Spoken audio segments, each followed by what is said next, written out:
সুপ্রিয় শিক্ষার্থী, আসসালামু আলাইকুম। আরিফস একাডেমির পক্ষ থেকে তোমাদেরকে জানাই শুভেচ্ছা। আশা করি তোমরা ভালো আছো এবং সুস্থ আছো। আজকে আমি তোমাদের গণিত বইয়ের পৃষ্ঠা নম্বর 35 এর নিচে দেখবে 1 নম্বর যে অঙ্কগুলো আছে না, সেগুলো আজকে সমাধান করে দেব। ঠিক আছে? তাহলে চলো শুরু করা যাক। তো প্রথমে 1 নম্বর দেখো, নিচের সংখ্যাগুলোকে মৌলিক সংখ্যার গুণফল মৌলিক সংখ্যার গুণফল হিসাবে প্রকাশ করে। ঠিক আছে? আচ্ছা, এখানে একটা কথা আছে, সেটা হচ্ছে মৌলিক সংখ্যা। ঠিক আছে?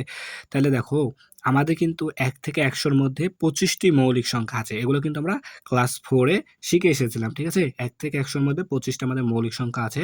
যেমন 2, 3, 5, 7, 11, 13, 17, 19। ঠিক আছে? এরকম করে 25টি আমাদের মৌলিক সংখ্যা আছে।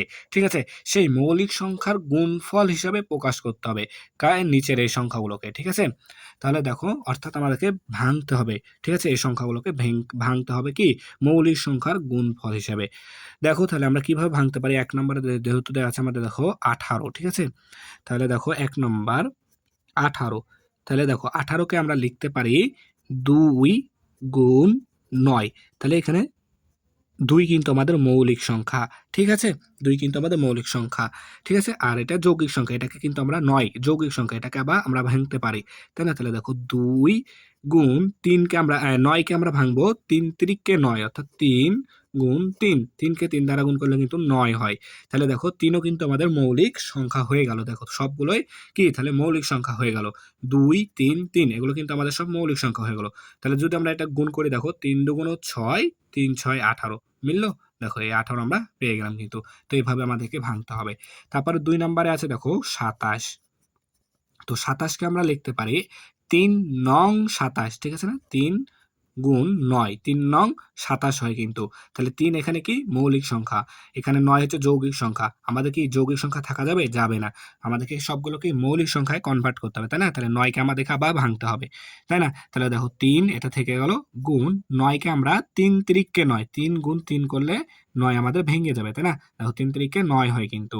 তাহলে এখন দেখো 3 মৌলিক সংখ্যা এখানে। তাহলে 3টায় 3 মৌলিক সংখ্যা হয়ে গেল, তাই না? তাহলে গুণ করে দেখো 3 তিরিকে 9, 3 নং 27। ঠিক আছে? আগেটা আবার ফিরে পেলাম।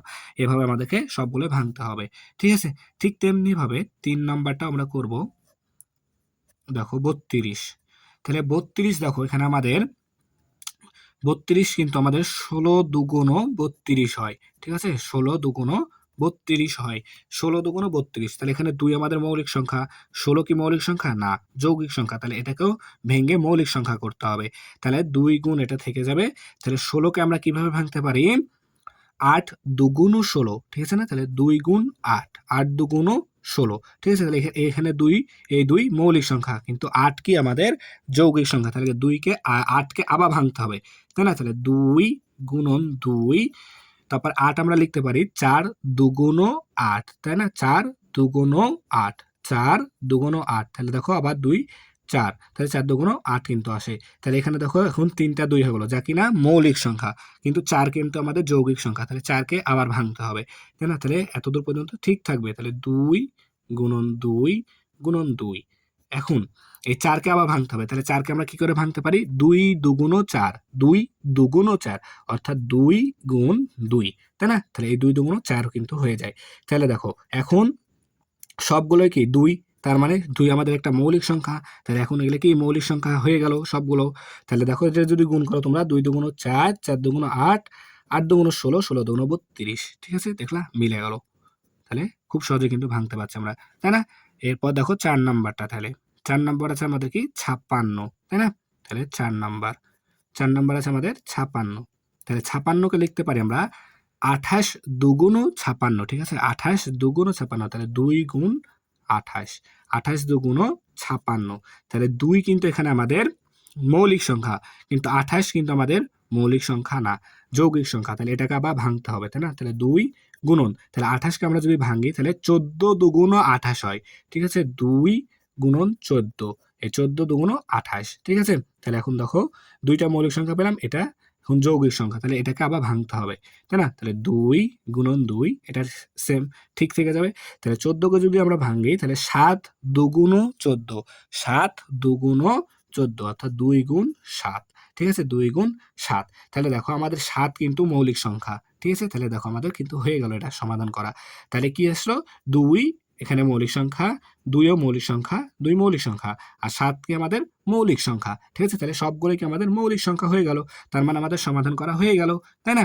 তাহলে দেখো এটা যদি গুণ করো তাহলে ৫৬ আবার পাবা।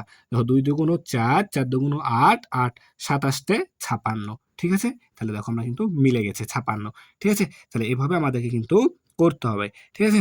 তাহলে আশা করি তোমরা বুঝতে পেরেছো। ঠিক আছে? তাহলে আজকে এ পর্যন্তই। ভিডিওটি ভালো লাগলে অবশ্যই লাইক, কমেন্ট, শেয়ার করতে ভুলবে না এবং পরবর্তী ভিডিও সবার আগে পেতে আমাদের চ্যানেলটি সাবস্ক্রাইব করে রাখো। আল্লাহ হাফেজ। আসসালামু আলাইকুম ওয়া রাহমাতুল্লাহ।